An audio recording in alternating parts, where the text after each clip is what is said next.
Saudação a todos. Esse é o nosso grupo de estudo, a Joana de Ângeles e André Luiz, Os Desafios da Alma. Hoje a gente está indo para o nosso segundo encontro. O tópico que a gente vai estar estudando na noite de hoje é os movimentos da individuação, estrutura bipolar do ser humano, o movimento analítico separatio. E hoje estamos conosco aqui a Guadalupe e o Tiago, estará conduzindo a nossa aula do estudo de hoje. Então, gostaria de passar a palavra para vocês. Ok, olá amigos, né? Mais um encontro, mais uma oportunidade de estarmos juntos e nos debruçarmos, né, sobre essa perspectiva que é agregar o valor,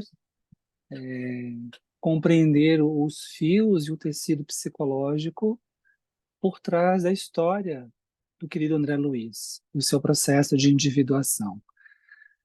Nesse sentido, nós temos hoje um tema que é muito importante. Ele tem alguns aspectos, né, algumas dimensões um tanto mais teóricas, mas vamos buscar agregar valor a isso na história de André e naquilo que a gente reconheceu como importante em pinceladas da sua obra Nosso Lar. Hoje nós vamos estudar, né, de forma mais geral, os movimentos da individuação, e aqui nós temos a individuação como um conceito, um eixo estruturante na forma como a alma se realiza, né? E um movimento que é inato, que é íncito no espírito, e não há como, quer ele não queira, vai acontecer, né? E uma perspectiva na proposta, que nós vamos escolher na proposta junguiana, de como que a psique humana ela se estrutura de uma forma bipolar, né?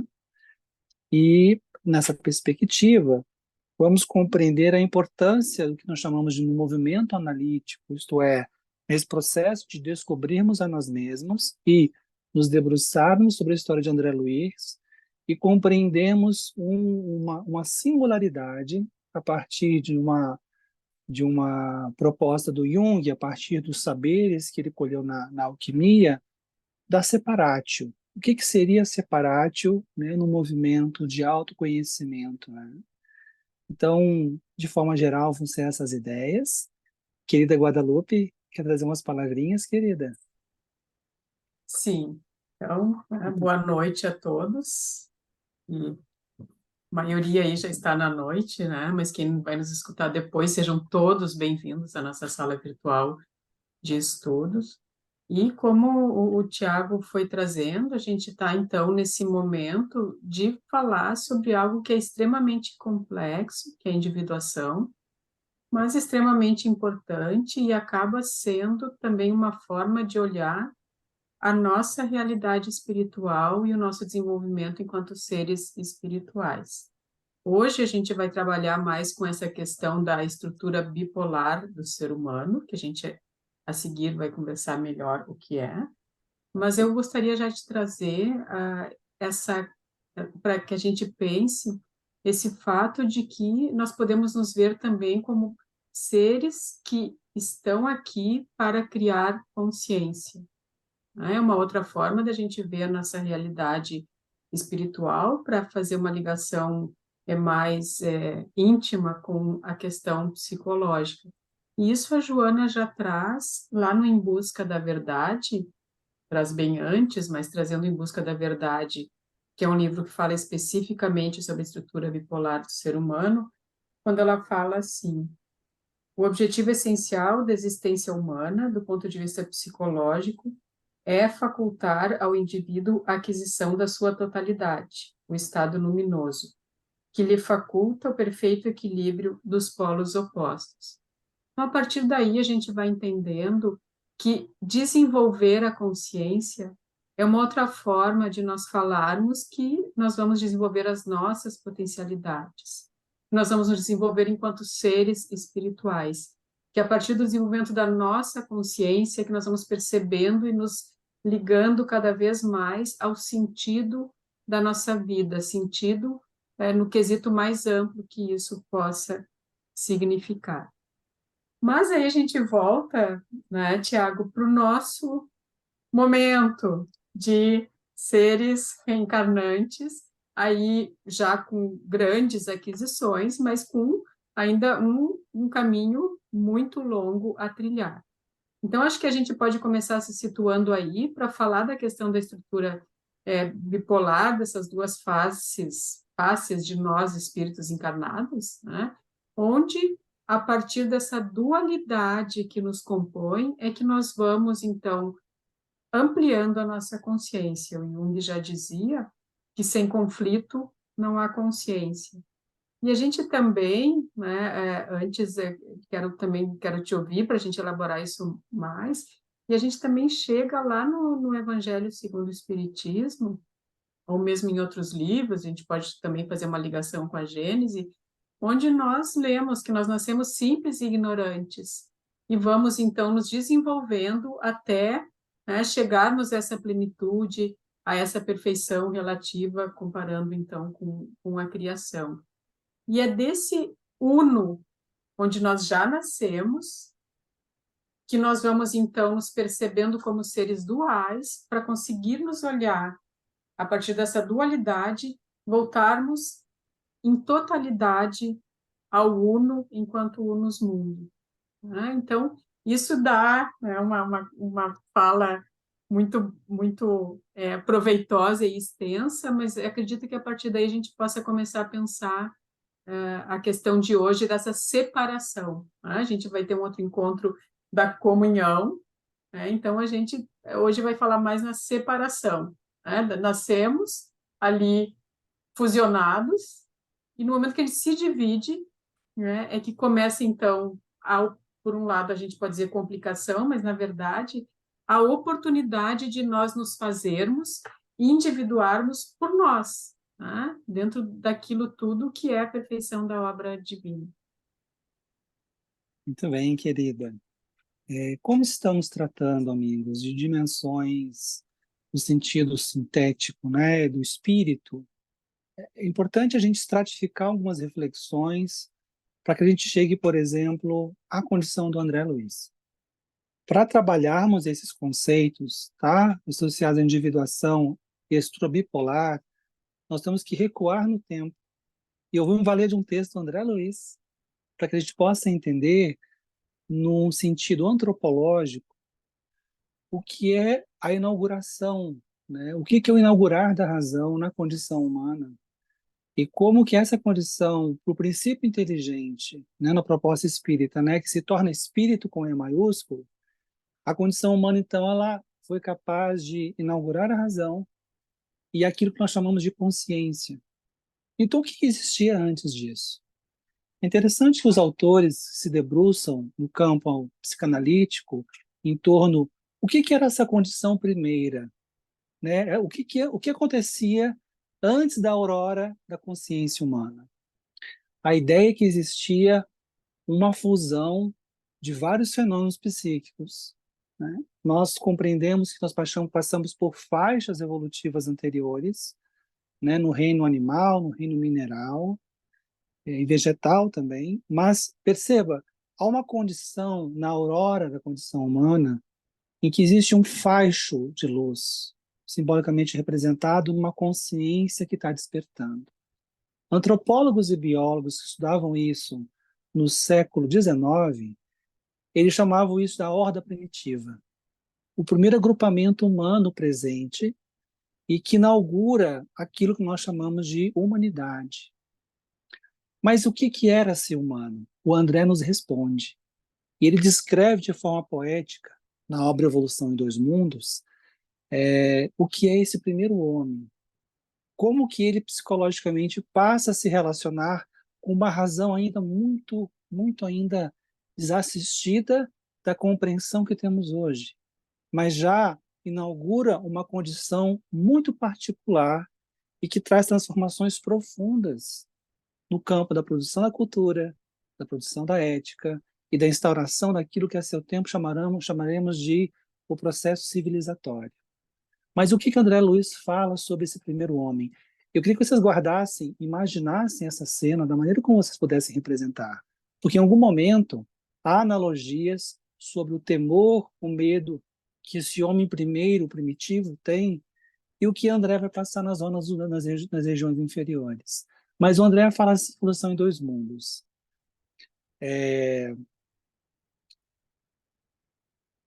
Esse homem, ele está percebendo que ele não pode mais obedecer aos impulsos da natureza, né? Tais quais os animais que estão ali na paisagem em seu entorno. Ele percebe que existe algo maior que impulsiona ele, né? Então, esse homem que está ali na condição do paleolítico, ele começa a ter um nascimento de razão e um nascimento de responsabilidades perante a condição, perante si próprio, porque se reconhece como si em relação ao outro, ele reconhece a si como um eu e o outro como o não eu. E diz assim, André, a ideia de Deus iniciando a religião, a indagação prenunciando a filosofia, a experimentação anunciando a ciência, o instinto de solidariedade prefigurando o amor puro, e a sede de conforto e beleza inspirando o nascimento no futuro das indústrias das artes. Eram pensamentos nebulosos que torturavam a cabeça e inflamavam o sentimento desse homem primitivo, lá do início, da aurora. Nesse concerto de forças, a morte passou a lhe impor angustiosas perquisições, e enterrando seus entes amados em sepulturas de pedra, o homem rude, a iniciar-se na evolução da natureza moral, perdido na desértica vastidão do Paleolítico, aprendeu a chorar, amando e perguntando, para ajustar-se às leis divinas, a se lhe esculpirem na face imortal e invisível da própria consciência. Percebam, nasce algo único que pertence a nós, humanos. E ao falarmos sobre a chegada, a inauguração da consciência na faixa humana, há algo de psíquico acontecendo. Dalu, o que a gente pode falar sobre isso? O que a gente pode falar sobre esse nascimento de uma consciência, né, que prefigura esse momento em que nós vamos trabalhar a construção de polos na psique? O que é esse inaugurar, querido? O que a gente pode falar sobre isso? Quando a gente entra na Evolução em Dois Mundos, que acredito que seja uma obra que um dia a gente ainda vai conversar mais a fundo aqui com o pessoal, realmente se tem assim um apanhado minucioso e belíssimo de questões que até então a gente não tinha ideia, né, a partir do mundo espiritual. Trazendo o que tu conversou aqui conosco, Tiago, para algo que eu também gostaria de contribuir com o pessoal, né? Eu vejo esse momento lá, nesses primórdios, mas ainda aqui conosco, nessa questão de que o primeiro momento dessa consciência é conhecer, mas só conhecer não basta, né? Então, aí, a gente vê em Evolução em Dois Mundos esse momento de conhecer, esse começo de percepção, né? E só um parêntese aqui, gente, que eu acho importante, quando a gente fala em consciência, não se está querendo definir e reduzir o termo, porque consciência é um termo absurdamente vasto, e a gente aqui vai, né, trazendo, quando quiser falar mais em consciência de self, consciência de ego, mas aqui a gente está trazendo de uma forma mais ampla, né, porque realmente é um termo que até hoje é difícil de definir do ponto de vista assim mais duro, né? Mas voltando aqui, né, Tiago, ao que tu... Então, tem esse momento de conhecer, né? Mas como o Edinger traz na criação da consciência, e ele traz de uma forma que eu gosto muito de trabalhar isso, ele deixa muito claro, e ele também usa Neumann, enfim, outros, né, outros estudiosos, que não basta conhecer, nós precisamos também ser conhecidos. Então, aí, nesse momento, acho que a gente entra na individuação propriamente dita, quando se fala que a individuação se dá na relação. Então, a gente traz isso para o fato de que eu vou começar lá nos primórdios a tomar consciência, né, de uma divindade, primeiro mágica, depois não tão mágica, mas não por isso menos misteriosa, e assim por diante. mas aí eu estou conhecendo, né? Mas nessa ampliação da consciência, eu também preciso ser conhecido, também precisa passar pelo mundo de relação, seja eu comigo, com os outros e com a natureza. E isso eu acho importante, trazendo aqui de volta para o nosso estudo e para o André Luiz, porque, de certa maneira, o André Luiz, até certo ponto, ele vivia muito muito egocentrado, né? Muito ligado às questões dele no dia a dia, dentro do que a gente tem na literatura. E ele começou a perceber a realidade do outro, de fato, lá, perceber enquanto espírito imortal, lá depois daquele tempo tão difícil que ele passou no umbral. Então, isso eu acho importante, porque eu sempre procuro trazer a obra do André Luiz para a vivência médica, né, que daí mais ligada à relação mais profissional, mas principalmente é para a minha vida. Né? Então, o que fica disso? Não basta só eu conhecer, no sentido de conhecimento científico, de ser uma boa pessoa, uma boa médica, mas eu ser conhecido, como é que as pessoas estão me vendo? Porque a gente já vai passando para essa área das projeções, do trabalho com a persona, com a sombra, que são coisas que a gente também vai ver aqui. Então, Tiago, apesar de eu ter feito assim uma mistura de evolução em dois mundos com o André, com o Edgar, né, com a nossa realidade, é isso muito que me veio assim. A gente começa a discriminar, né, a discriminar. Então, em evolução em dois mundos a gente vai vendo essa vai aprendendo a discriminar. E o André, de certa forma, ele começou enquanto espírito em sua potência a discriminar, e não que tenha sido sem valor enquanto encarnado, mas é discriminar lá no que ele nos conta no nosso lar.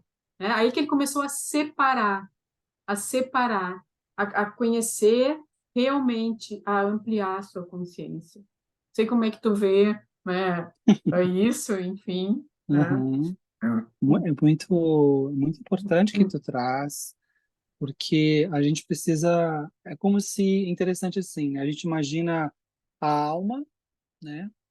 A alma, quando ela ascende à condição humana, né? Ela inaugura, né, o que nós chamamos da razão, a possibilidade de pensar sobre si, de questionar a realidade, de filosofar sobre, e ela começa a um movimento que é esse movimento de indagar e começar a tentar ler o mundo, faz com que aconteça esse movimento de perceber dia, noite, né? Claro, escuro, bem, mal, alto, baixo. Os pré-socráticos, eles trouxeram uma compreensão, né, de que a evolução da consciência ocidental, ela inaugura a partir da construção desses opostos, e que representam essa ideia de limitado e ilimitado, ímpar, par, né, direita, esquerda, macho, fêmea. Então, de alguma forma, essa estruturação da nossa psique, ela passa por um processo que é de polarização de conceitos. Então, quando nós, na condição humana, começamos a estabelecer termos ou objetos que possuem compreensões e distinções, nós estamos construindo oposições. Né? E essas oposições, elas estabelecem significados muito claros, né, em relação a um ou outro, que são opostos. Só que no campo psíquico, há uma conexão entre essas duas dimensões que permanecem existindo. Então, não basta apenas nos referirmos apenas que existe uma força de significação, porque existe entre os contrários, estão ligados a uma estrutura de tensionamento entre essas duas coisas. Então, a nossa condição ética, isso Jung fala numa obra em que ele comenta, de uma forma, inaugurarmos a vida valorando eticamente nossa conduta, o comportamento, de alguma forma faz com que a gente, muitas vezes, reprima ou afaste aquilo que não está de acordo. Mas isso permanece vivo em nós. Então, essa dualidade, esse estado de tensionamento, de polarização, da estruturação da nossa psique, ele é estruturante. parecendo até um repetitivo, mas é estruturante sobre como que a psique funciona. E para nós isso é importante porque quando nós pensamos naquilo que André Luiz nos apresenta em o seu próprio projeto de individuação, a partir da obra Nosso Lar, ele está se referindo o quê? A uma condição muito particular na qual ele desencarna, né?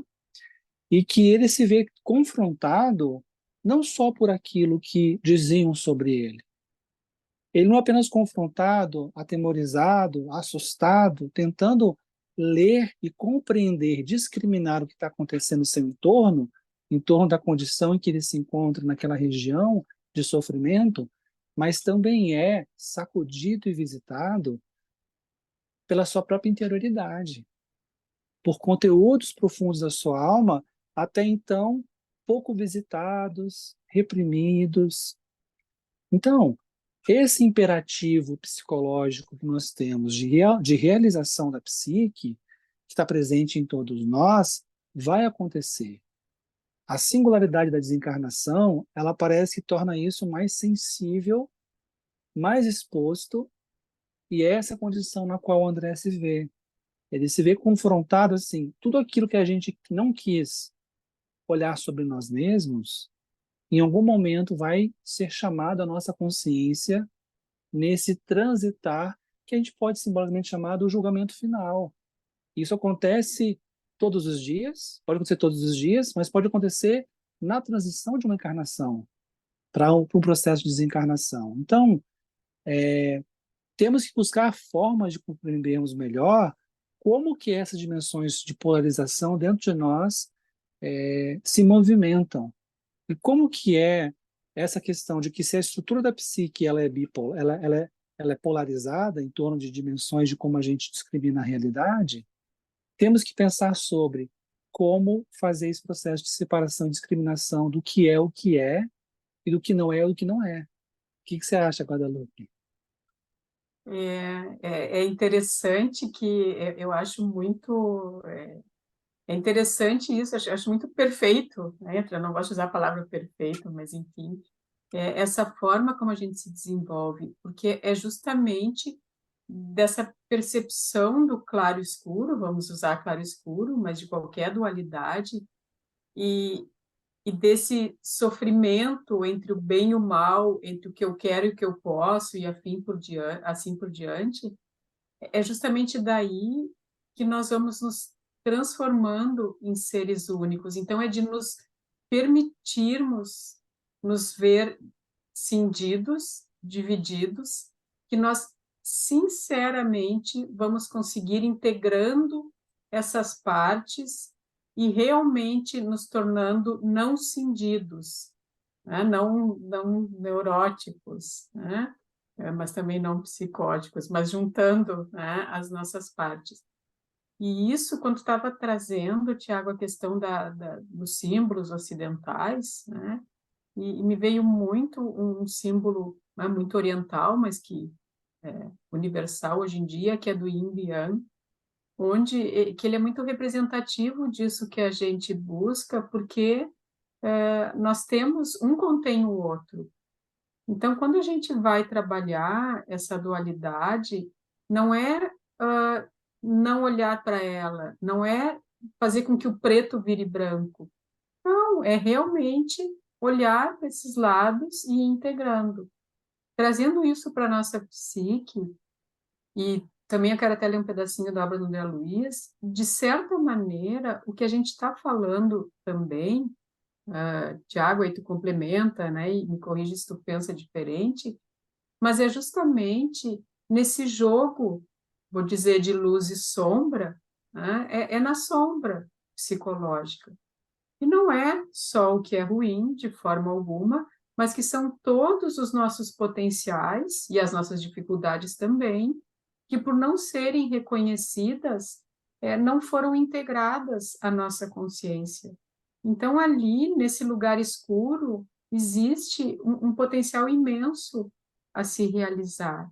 Então, quando a gente fala dessa cisão, que na verdade é uma oportunidade para que a gente vá integrando as nossas partes e ampliando a consciência, também se está falando nesse movimento de olhar para aquilo que até agora a gente não quis olhar, ou nem sabe que precisa olhar, né? Então, eu vou trazer um pedacinho do André Luiz, que fala um pouco disso, quando ele diz assim, no meu livro, né, página 37, mas é um pouco, é no final do capítulo 4, ele então se confronta, né, com todas essas questões, e ele diz: não me dilacerava o desejo de reação, doía-me a vergonha, e chorei.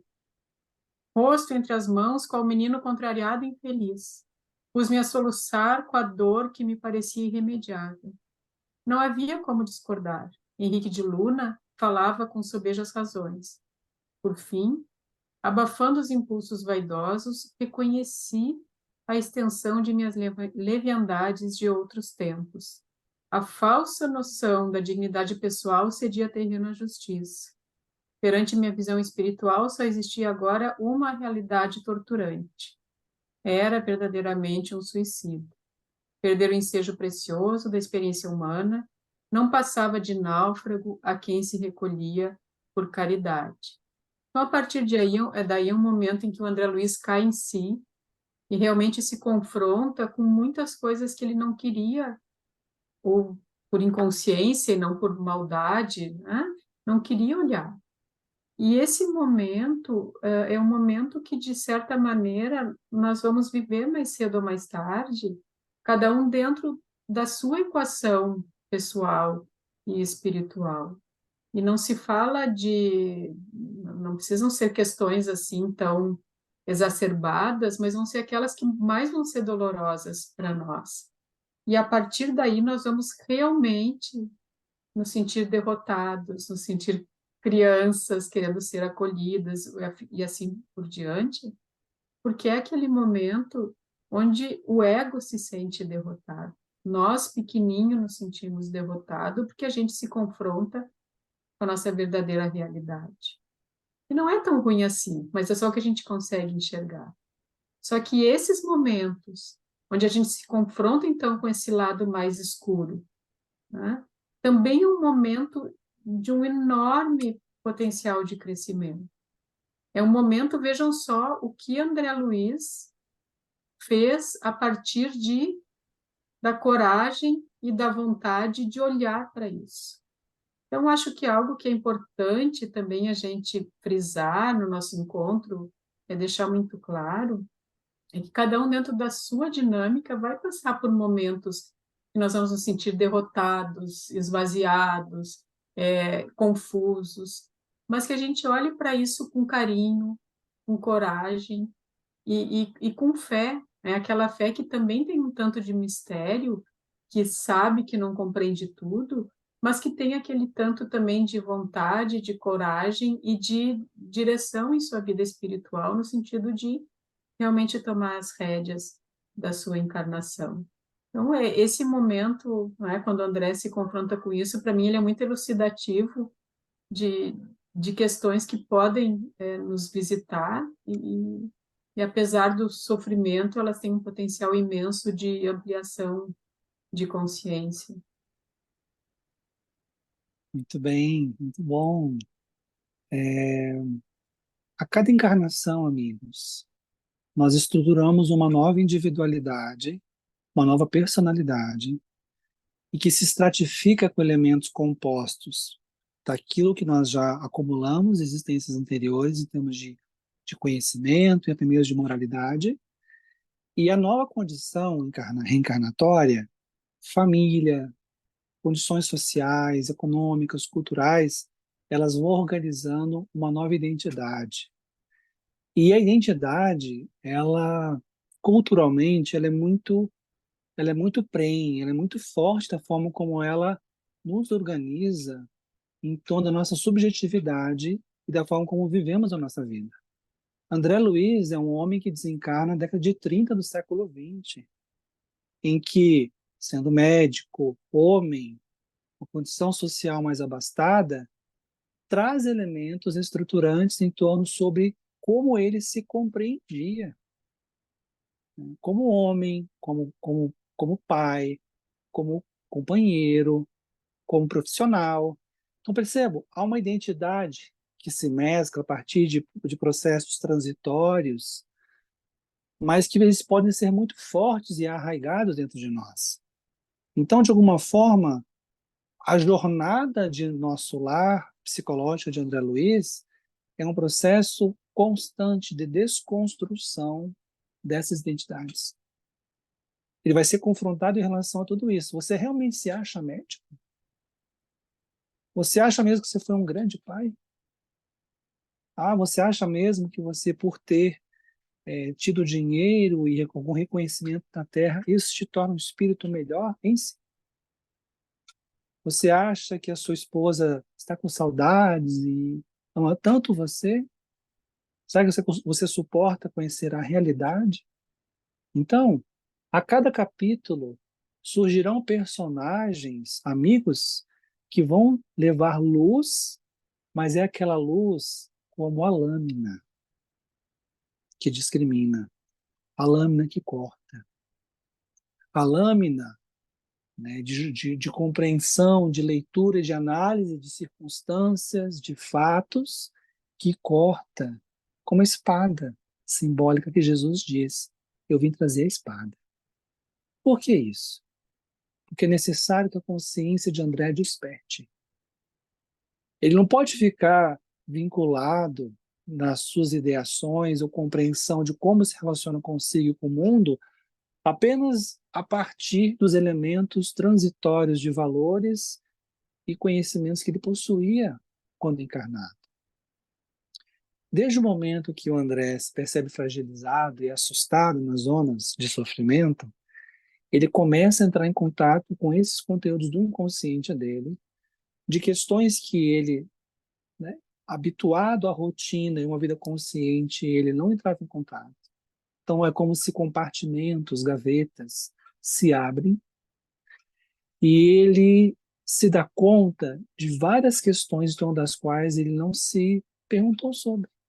E uma dessas questões fundantes da alma é a relação dele com a espiritualidade. E aqui a espiritualidade no sentido de como nós nos relacionamos com o divino que está em nós, mas o divino em relação a Deus, por exemplo. Nós permanecemos muitas vezes, como o próprio André admite, vivemos vidas adormecidas, anestesiadas, perambulando entre essas experiências, né, psicológicas de baixo teor e que não nos qualificam para experiências iluminativas mais profundas, mais esclarecedoras, experiências de mais plenitude, que, em última instância, são experiências de amor. Então, o André, com muita dificuldade, ele se percebe tentando compreender o que está se passando comigo. O que são todas essas imagens que se mesclam com lembranças, que se aproximam a dores, acusações, afetos, emoções, sentimentos. E ele começa nas zonas inferiores um processo de contato com essas questões profundas da alma dele, e que é uma decisão de um movimento da separatio. Né? Começa um momento de separação desses conteúdos e de uma análise mínima do que está acontecendo comigo. E é justamente nesse estado de perturbação profunda em que ele se encontra, em que é difícil para ele manter uma consciência do eu, do ego dele, porque se perde a noção de tempo e espaço frente à perturbação, né? E que ele se percebe começando a entrar em contato com elementos associados ao divino. Então, quando ele se permite contemplar e pensar sobre, assim, as questões das religiões, que, em essência, falam sobre o movimento da função religiosa da alma. A alma vai buscar algo em que se conecte para buscar sentido e se realizar. Pode ser dinheiro, pode ser sexo, né? Pode ser qualquer coisa. Mas a alma, em algum sentido, ela vai projetar essa função, ela vai lançar essa função para se realizar. Em última instância, a ideia é que a alma se vincule, na proposta espírita e cristã, aos ideais que levam às bem-aventuranças. Sermos justos, sermos bons, sermos pacíficos, sermos amorosos, sermos solidários. E é na intimidade dele que a ideia de Deus como um ramo novo, né? Uma alma, a alma de André fragilizada, um ramo que está ali, né? Balançando uma tempestade em torno dele, mas que para além daquelas nuvens escuras da tempestade, ele sente um calor que o atrai, que é a ideia de Deus. E vai ser durante esses pequenos clarões de consciência em que ele começa a discriminar e entender o que ele de fato precisa fazer e que de fato vem do amargor, vem do arrependimento, vem do desejo sincero e profundo de cuidado. Eu de fato preciso de ajuda, não dou conta sozinho. É que ele psicologicamente vai se apresentar pronto, né? Vibracionalmente, ele vai estar conseguindo estar em condições de receber cuidados das equipes. Porque lá na frente ele pensa, poxa, nunca me visitaram, e a mãe dele, eu fui te ver várias vezes. Só que o seu ego, a sua consciência, não conseguia me perceber, né? Então, quando ele é recolhido em nosso lar, ele vai prosseguir nessa jornada de uma autocompreensão, de discriminação das suas próprias questões, de conhecimento e redescoberta da sua própria história. Porque redescobrir a nossa história é ampliarmos campos de interpretação sobre questões que existem em nós, da nossa história, e que comumente lemos de uma maneira. Quer ver um caso, por exemplo? O lugar de ser homem em uma sociedade como aquela, e ele se perceber o quê? Que talvez seja o desafio último dele de vida. Ter que lidar com uma conjugalidade que a mulher está com outra pessoa, depois que ele foi embora. Isso vai feri-lo dramaticamente. Mas para que a gente possa não estender tanto, né? Guadalupe, o que você acha, né? Essa questão de termos coragem, de olharmos para nós e de sermos capazes de começarmos a ler a nossa história para além do que é ordinário, da forma como a gente olha para nós mesmos. Pois é, eu vi que a Vivian, né, levantou a mão, eu vou falar um pouquinho sobre isso e a gente acho que pode passar a palavra a ela. Falaste de coisas que eu acho muito importante mesmo, que é o fato de que ele se colocou pronto, que ele se permitiu com humildade e com coragem realmente reconhecer que ele precisava de ajuda, né? Então aí me vem aquela frase, Senhor, que queres que eu faça? De alguma maneira, foi nesse lugar que ele se colocou. E no momento que ele se dobrou de alma, né, de joelhos, realmente, naquele momento de que eu não consigo sozinho, né, eu preciso de ajuda, o que está acontecendo? E como o Tiago falou, né, para quem era André Luiz, isso deve ter sido um esforço sobre-humano, né, que, enfim, palavra interessante de se usar quando a gente fala de realidade espiritual, né? Então, mas nesse momento, ele recebeu ajuda. Então, isso também é algo que eu acho importante, porque a ajuda já estava ali, né? Nós, no caso ele, que não percebia por não estar vibrando da mesma forma. E nesse momento em que ele pede, ele é atendido. E aí eu venho para algo que eu também gostaria de complementar, essa fala do Tiago também muito importante, profunda, que eu gostaria de trazer, que é o fato da lâmina, da espada, enquanto discriminação, né? E o quanto André, nessa bondade imensa, inesgotável da divindade, foi realmente guiado por benfeitores com cortes cirúrgicos, né? Todos foram cirúrgicos nas suas colocações, né? Ali a gente tem, era Henrique de Luna que falava, mas a gente pode trazer outros exemplos, e o quanto isso é importante, porque a gente vê assim, nós vemos assim, espíritos mais esclarecidos que André Luiz, que já tem sua caminhada e por isso são mais esclarecidos, que em nenhum momento usaram da sua superioridade na questão de conquista espiritual para fazer algo que não fosse ajudar. Então, por isso a questão do corte, da espada, da discriminação, ser tão importante que a gente entenda dos dois lados. Porque muitas vezes o conhecimento, o mesmo bisturi que salva, ele mata, né? E assim é com o conhecimento e com aquilo que a gente pode chamar de ajuda. Então, aí para nós é outra lição, né? Todos que chegaram próximo a André Luiz não chegaram com soberba, não chegaram dando palestra, não chegaram para ajudar no momento adequado, no momento oportuno, no momento que ele estava pronto, né? Não o trataram diminuindo as suas forças da alma, o trataram realmente como um ser espiritual que tem capacidade. E aí eu vou à questão da coragem, que é a coragem da gente assumir que precisa sim de ajuda, mas ao mesmo tempo que ninguém vai individuar por nós ou viver a nossa vida por nós. E nesse momento de André Luiz, ele faz isso, ele assume que precisa de ajuda, mas ao mesmo tempo ele tem a coragem de permanecer ali, né, pronto para o que der e vier, como a gente diz. Eu vou passar a palavra, então, à Vivian, acho que tinhas uma questão, né? Uhum. Obrigada.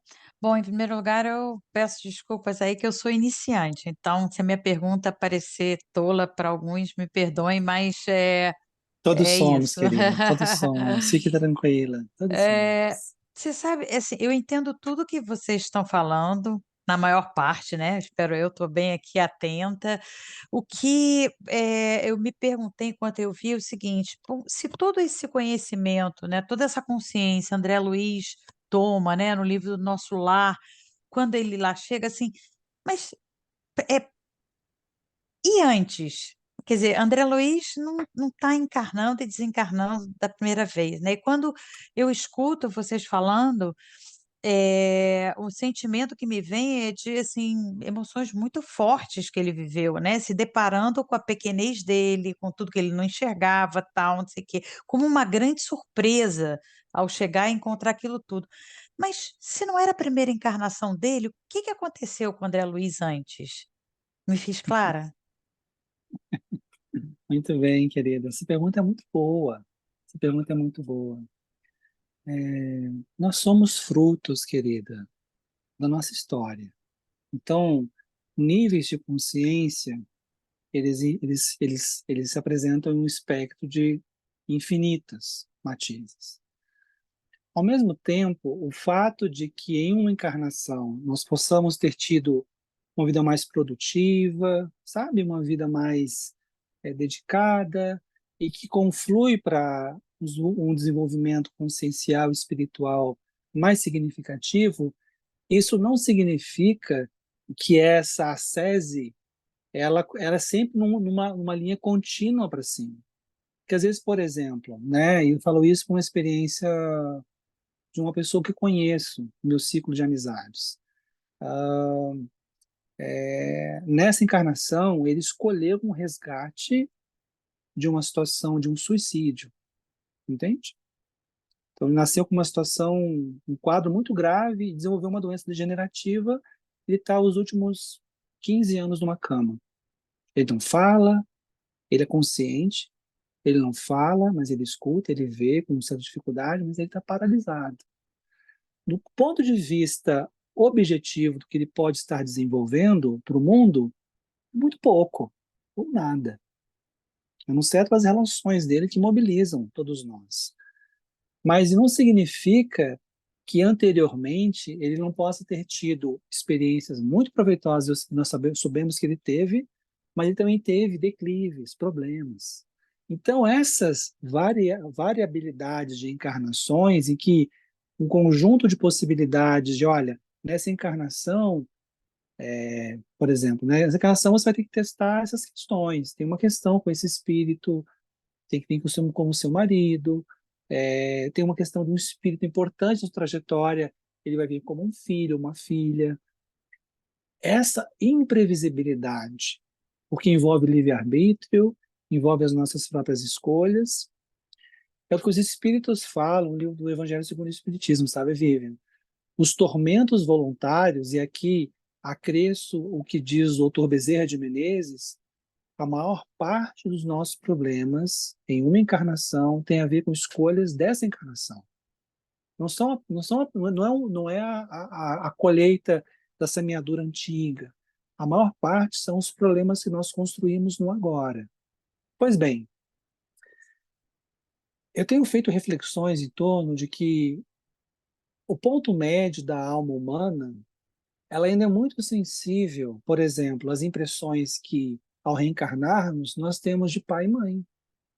Espíritos mais amadurecidos, com uma jornada evolutiva mais já consagrada e já estruturada na alma, mesmo reencarnando, são espíritos que parecem que desde pequenos eles sofrem as impressões dessa dimensão dialógica relacional com figuras primárias, cuidadores, pai e mãe, mas mesmo que seja uma semeadura ruim por parte dos pais no processo educativo, essas almas de alguma forma parece que vão sustentando e se pensa como que essa pessoa conseguiu peregrinar por esse percurso, às vezes árido, afetivo, e ter se mantido saudável e ser saudável. Saudável, não é pessoa com trauma, já são almas que são governadas por uma outra dimensão em que o ego se estrutura com muito mais solidez a partir do que ela já constituiu. Só que, querido, o ponto médio, nós, é que a nossa vulnerabilidade a essas impressões novas, ela é muito grande. Por isso, não faz terapia, busca ajuda, né? Tem que revisitar a própria história. E mais do que isso, as impressões que no caldo da cultura nós estamos embebidos. O que seduz o ego, né? O que é aquilo que na contemporaneidade ou na forma como nós nos organizamos e construímos nossa subjetividade a cada encarnação, como que a cultura ela traz elementos às vezes transitórios e que às vezes é um joio, né? É um joio que não facilita o processo de descoberta mais profunda da alma, mas que todo nós parece que no ponto médio de evolução nós vamos concordando e assimilando isso e repetindo certos padrões, entende? Então, mesmo que nós já tenhamos desencarnado várias vezes, no caso de André, ele está tendo agora, teve oportunidade de fazer um trabalho que nós não sabemos, Vivian, mas nem toda a história é como a de André. Talvez boa parte das histórias de pessoas que desencarnam mal e não, eu não quero saber, né? Nem todas as histórias são felizes, porque a complexidade da alma humana comprova isso. Existem histórias e histórias. Então, a história dele é um ponto singular que nos indica uma orientação. Também posso caminhar nesse sentido. É um estímulo ao nosso aprimoramento.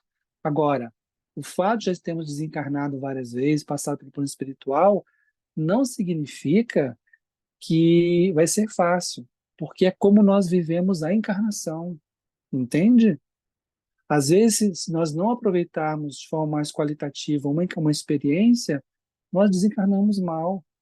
A evidência da lucidez do espírito, o grau de desprendimento dele em relação ao viver, tem a ver com a forma como ele viveu a vida.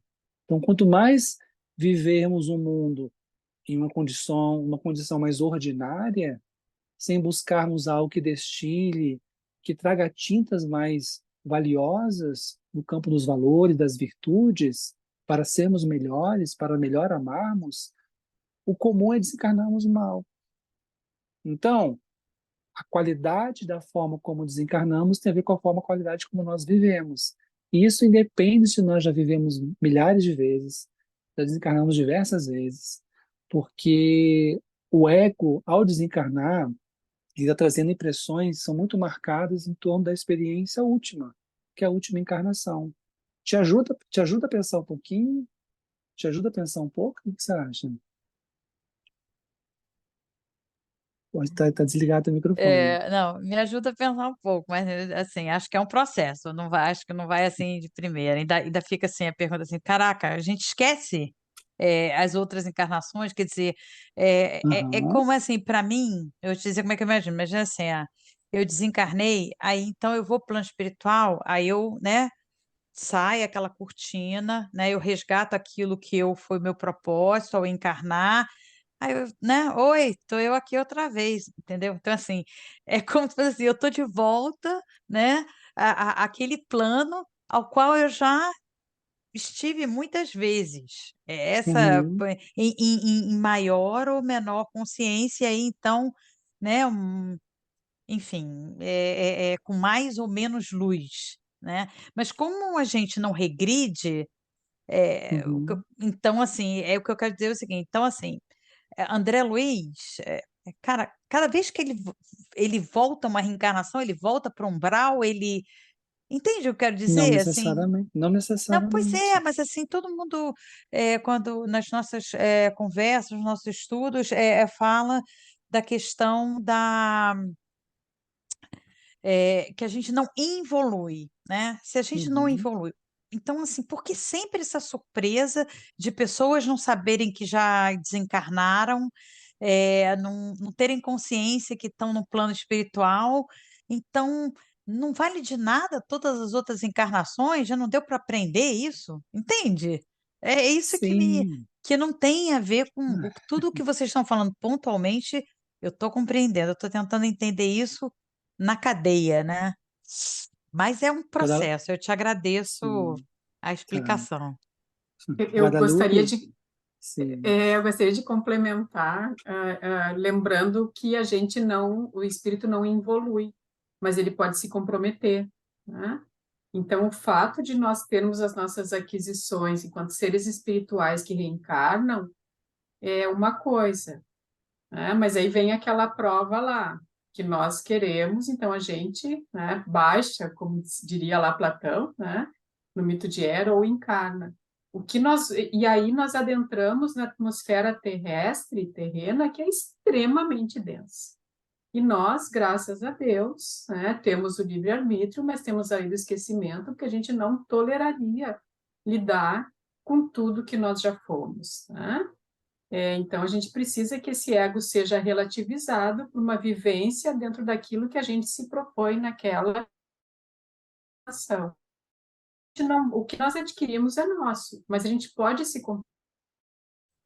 E voltando, então, né, fazendo essa ligação com a questão do André Luiz, que é para exercício, né, do nosso pensamento, ele, ele com certeza o que ele conquistou é dele, mas ele pode ter se comprometido, sim, ele pode, a gente não sabe, eu estou dizendo pode, porque essa parte ele não conta, ele pode ter combinado, né? Olha, eu vou ser um médico e vou cuidar do tratamento disso, daquilo, né? Não vamos vincular ele a nome nenhum, e vou ajudar os menos favorecidos, vou trabalhar em vista da espiritualidade, vou fazer uma conexão com medicina e espiritualidade, e não conseguiu, né? Ele não, ele se comprometeu no plano dele, porque ele acabou tendo relações extraconjugais, acabou não tratando tão legal os pacientes como deveria, e ele sofreu isso no umbral de uma forma ou de outra. Mas o que era dele, continua dele, né? E, e talvez essa seja a diferença. Duas, né? Da gente pensar que confundir involução com comprometimento, né? E lembram, eu sempre lembro de Alcione, ou Alcione, né? Quando ela é advertida, quando ela já é um espírito de muita luz quer descer, então voltar à Terra, e ela é advertida, você tem certeza? Porque na Terra você pode se comprometer, né? Então, isso é uma coisa, e outra questão é o fato de que, bom, agora nós estamos num mundo de transição, e já com a mensagem do Dr. Bezerra, nos trazendo o mundo em regeneração, o mundo regenerado, enfim, né? Mas aí vai do coração de cada um. Vamos colocar, tá, que a gente somos, né, no mundo em transição barra regeneração. Mesmo assim, gente, e nós aqui que falamos, nascemos na época do mundo de provas e expiações, mas mesmo trabalhando com o melhor cenário, mundo de regeneração, o mal ainda existe. Então a gente esquece às vezes que uma encarnação só, ela pode ser extremamente proveitosa, mas ela não vai nos levar ao nosso destino final. né? A plenitude, a uma individuação como um todo. Então, talvez passe por aí também essa nossa dificuldade de perceber algumas questões. E finalizando, quando a gente desencarna, o ego não some, né? Mas então o nosso ego se relativiza para um novo eixo ego-self na nossa realidade espiritual. E não é porque nós desencarnamos que nós vamos ter acesso à nossa plenitude, no sentido de vivência de tudo que nós já fomos. Isso é muito relativo, de acordo com a vivência espiritual, e são muito poucos os espíritos que toleram perceber a sua realidade como um todo até aquele determinado momento. Então, acho que tudo isso vai nessa equação do que a gente está conversando aqui e da pergunta feita. Somos bem complexos.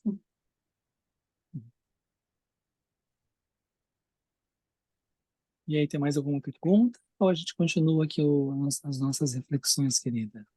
Tem mais uma pergunta da Débora. Débora, pode falar, querida. Boa noite, gente. Eu acho que é mais ou menos nesse sentido, porque eu fiquei me perguntando se eu entendi corretamente o que significa essa estrutura bipolar, né? E eu entendi, assim, pela explicação, pelo que eu já li muito dessa questão de estar consciente em relação a esses opostos, né? Então, por exemplo, quando o Tiago falou do André Luiz, né? Por exemplo, a questão, ele era médico, e aí a questão da espiritualidade meio que ficou esquecida, né? Por ele. Aí eu comecei a me perguntar, eu fiz, poxa, então... né, eu, Débora. Então, eu sou uma mulher, então não é só ficar atenta, por exemplo, a Débora e as minhas questões pessoais, mas, por exemplo, eu, Débora, como mulher.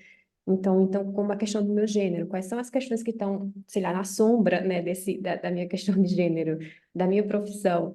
E eu fiquei pensando, poxa, é realmente muito complexo, né? Porque não é só pensar, é pensar em mim, mas é também pensar que eu não estava pensando até agora, caiu essa ficha, né? Quer dizer isso, né? Poxa, eu tenho que olhar para o que está na sombra, por exemplo, do ser mulher, do ser advogada, do ser educadora, Uhum. para que eu não estou olhando, né? E aí eu fiquei pensando, isso é mais ou menos por aí, tipo, presta atenção, né? E abre a cabeça. Tem cor que eu realmente não estou olhando. Sim, sim, querida, muito bem colocado por ti.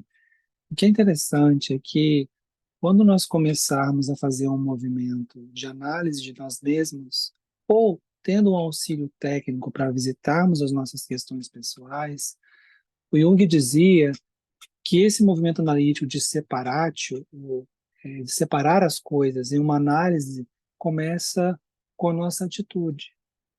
Analisarmos a nossa atitude, né?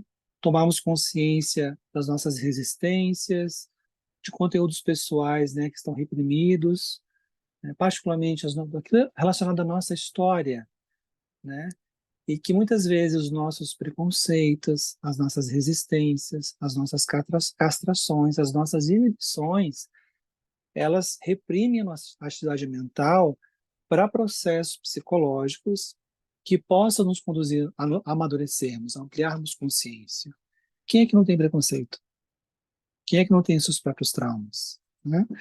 Quem é que não vivencia uma experiência de dificuldade de lidar, por exemplo, eu tenho uma questão com meu pai, eu tenho uma questão com minha mãe, né?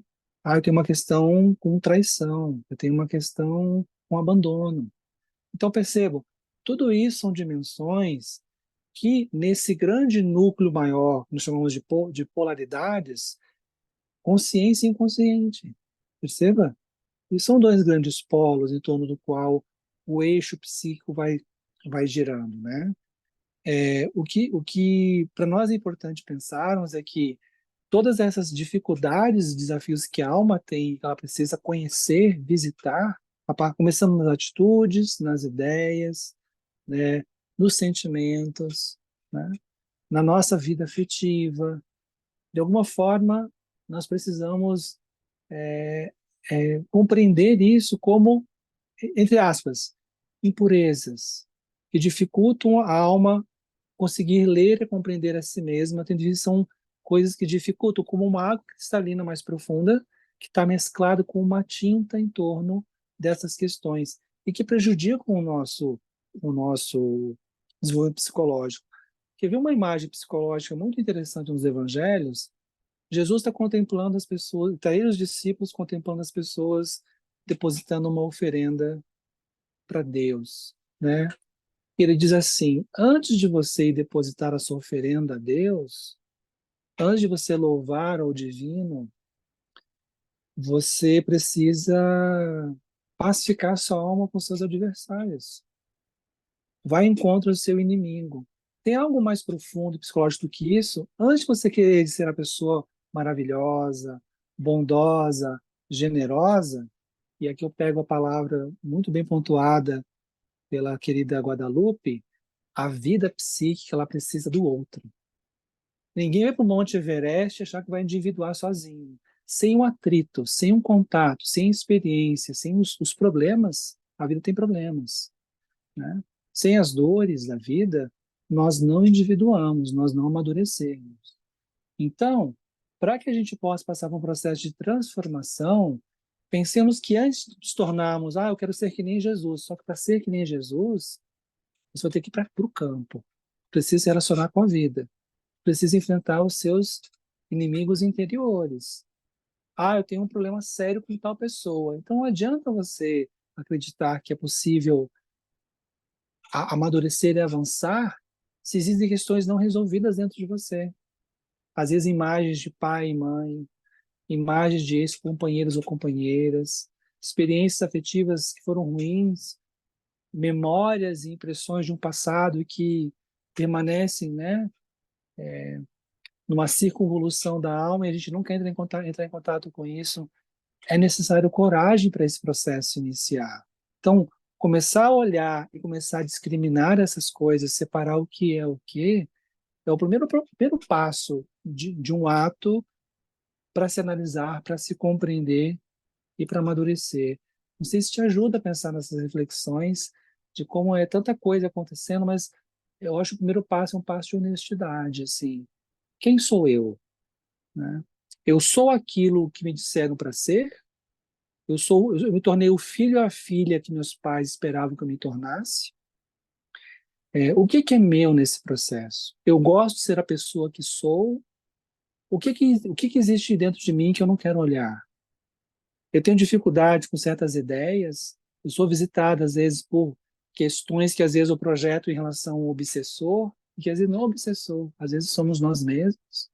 Então, veja que visualizar, identificar e lidar com esses conteúdos inconscientes é uma atividade sagrada para todos nós. Se a gente, de fato, deseja viver melhor, sermos pessoas melhores.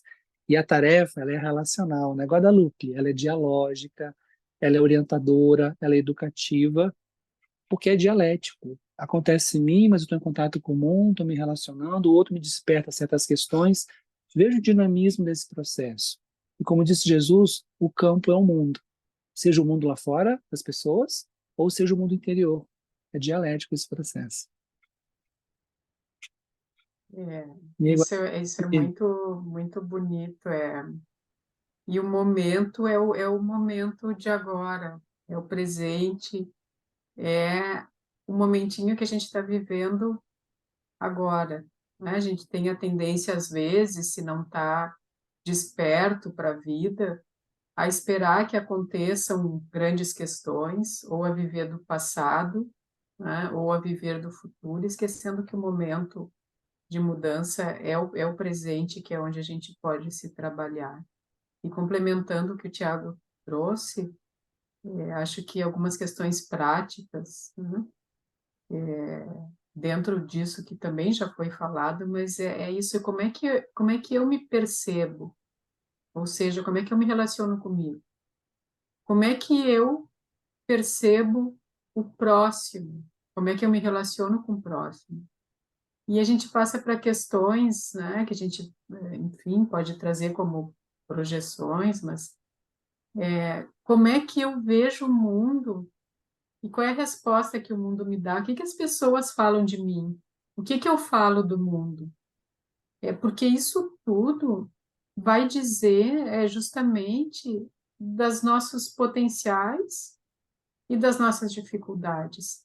Se a gente for, né, lá para a tábua esmeraldina, de esmeralda, que eu gosto tanto, enfim, o que está em cima está embaixo, e né, Jung trabalha muito isso, no sentido que o nosso microcosmo e o nosso macrocosmo são, vamos dizer assim, espelhos, né, de uma mesma realidade que ocorre simultaneamente.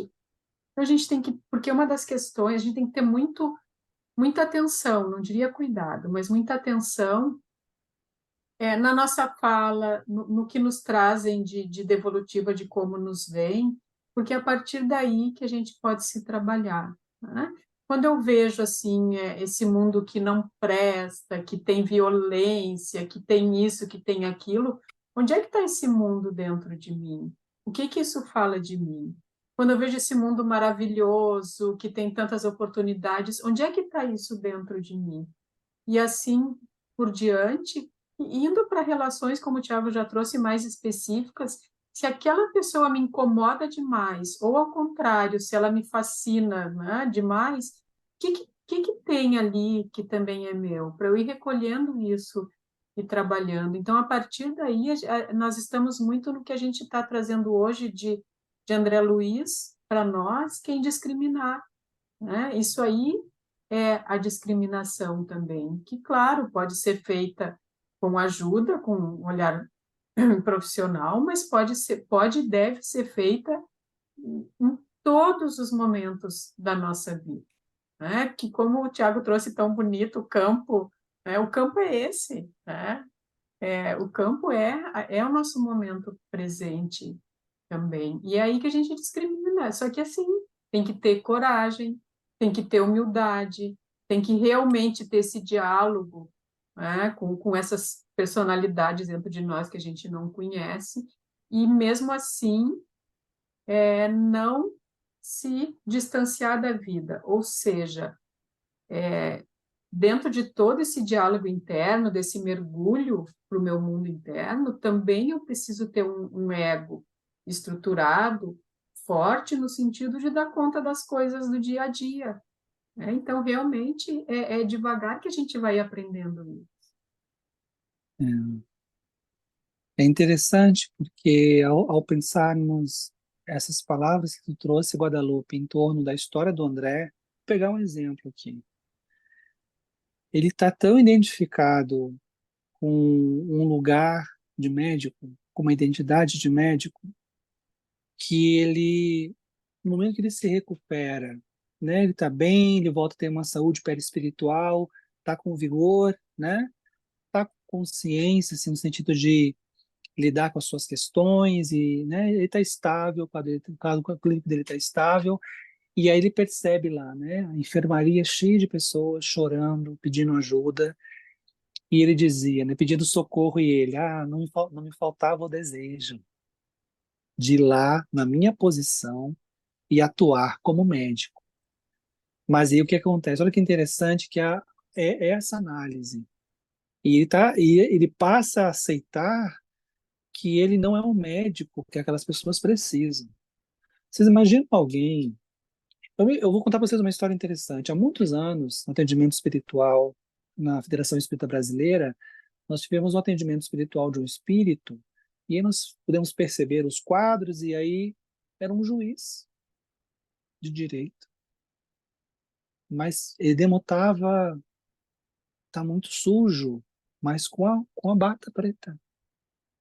E aí conversando com ele, não, estou ocupado, estou estou no meu gabinete, estou trabalhando. E aí vinham as imagens, mas curioso, por que você está dormindo no seu gabinete? Aí ele, não sei.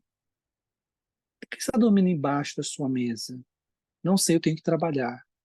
Tamanha era a identificação que ele tinha nesse lugar. Ele desencarnou, mas permanecia numa construção psicológica em que ele permanecia atuando, trabalhando no fórum onde ele trabalhava quando encarnado. E aí foi curioso que no atendimento a esse espírito, quando ele se percebe, onde está tua família? Ele, não sei, sente falta? Sinto. Há muito tempo procurei por eles, não os encontrei. E foquei no trabalho, porque o trabalho é importante para mim como juiz. Entende? São os sentidos. O sentido no qual ele encontrava algo que estruturava e lhe dava segurança. Quantos não são os espíritos que desencarnam, não estão bem, e que muitas vezes voltam ao lar, vão atrás de alguém para ter conforto, para ter segurança de referência. Esse juiz, a seu tempo, se deu conta que ele não mais estava vivo.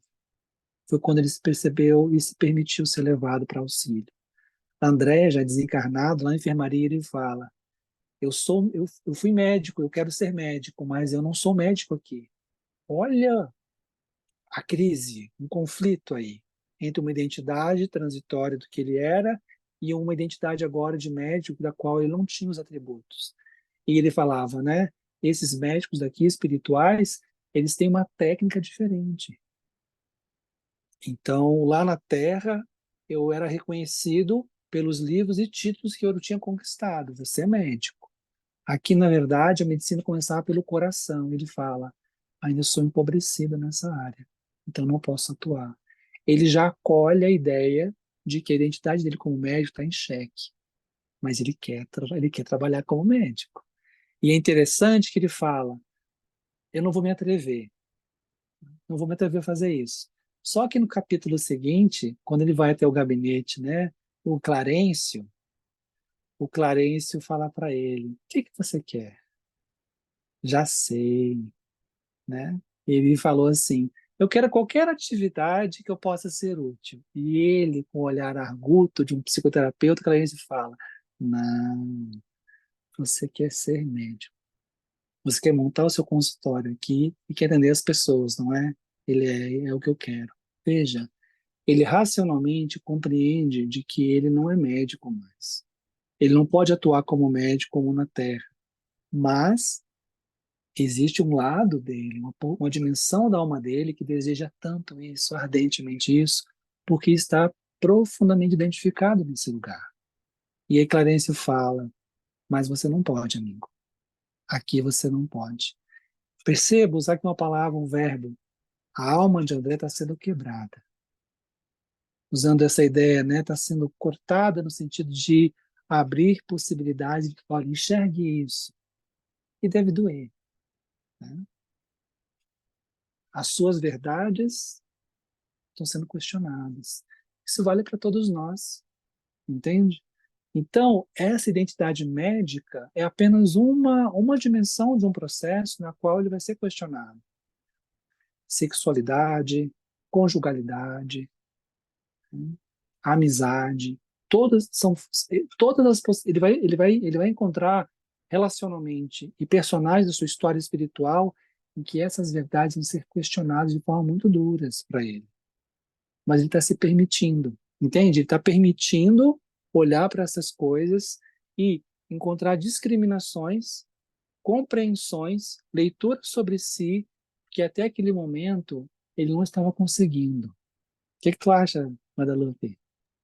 Esse Eu processo do acho que André. eu acho que isso é o principal que ele traz. Ele se mostra aberto e ele é muito sincero em trazer isso no livro. Né? Precisa muita coragem e uma firmeza espiritual para trazer a público uma obra dessa importância para nós, porque ele se coloca ali do ponto de vista pessoal também. Então, é bem isso, ele teve essa persona que o estruturou e com a qual ele se identificou, mas ele foi, aos poucos, permitindo se desidentificar e contando para nós o quanto foi difícil. Uma situação diferente da desse juiz, né, nosso irmão desencarnado, que tu traz. Então, esse é o caminho, né? E desse trabalho com projeções, e desse trabalho persona e sombra, né? O irmãozinho que está aí na luz persona, e o irmãozinho da sombra, né? O irmãozinho que está na sombra, né? A sombra, enfim, para que a gente vá, então, realmente separando, discriminando e se separando da consciência coletiva, se percebendo como André, eu não sou só médium. Eu sou muito mais do que isso. E assim a gente vai vendo ele discriminando, separando e reintegrando as suas partes em toda a obra. Eu vejo que tem o Santiago e a Maria com a mão elevada. Não percebi quem levantou primeiro. Me Pode, desculpem. pode falar primeiro, Santiago, depois a Maria fala em seguida. Muito obrigado. Obrigado por as lições. Para mim, são fundamentais. Tem relação com a individuação, a búsqueda del significado. Algo pasa a tener existencia real en la conciencia solamente cuando es detectado por ella. Para mí está siendo la clase de hoy extraordinaria y me gustaría si pudierais desarrollar este punto de Joana de Ângelis en el capítulo Individuação do livro Em Busca da Verdade.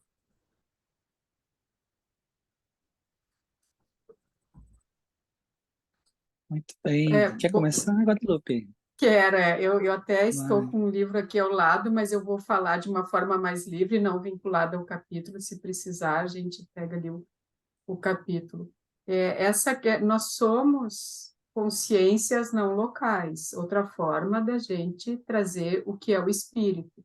Nós somos energias pensantes, mas realmente nós só vamos conhecer aquilo que nós separamos, discriminamos e integramos a nossa realidade. A partir daí, a gente consegue, então, ter consciência dessa nossa realidade primeira. Eu acho que é uma questão bem interessante, porque nós começamos com isso, que nós já somos em semente essa plenitude. Mas o que o Criador, o que a criação nos permite na sua perfeição? Que a gente vá se reconhecendo e se tornando plenos e ímpares, e ao mesmo tempo que com a mesma o mesmo peso na obra da criação, ainda assim diferenciados. Nesse sentido, o que acontece? Nós nos separamos para nós nos olharmos e nós nos reconhecermos naquilo que a gente já é em semente. Né? Então, o que Joana, aí a gente pode pegar ali o capítulo, mas o que acontece? Eu só consigo perceber o preto se eu tenho o contraste do branco. Eu só consigo me perceber no bem se eu sei o que é o mal. Fora disso, eu estou naquilo que a gente chama, vou trazer daí mais para uma questão humana e psicológica, naquilo que a gente chama participação mística.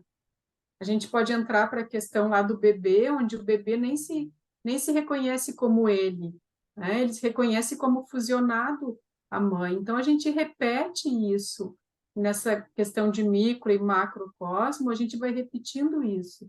Então, nós saímos de uma participação mística, de uma massa amorfa, né, onde nós somos e estamos já na nossa plenitude, porque estamos na obra divina, né, e a gente, aí eu vou entrar muito na quântica, né, mas já estamos e somos puro amor, né?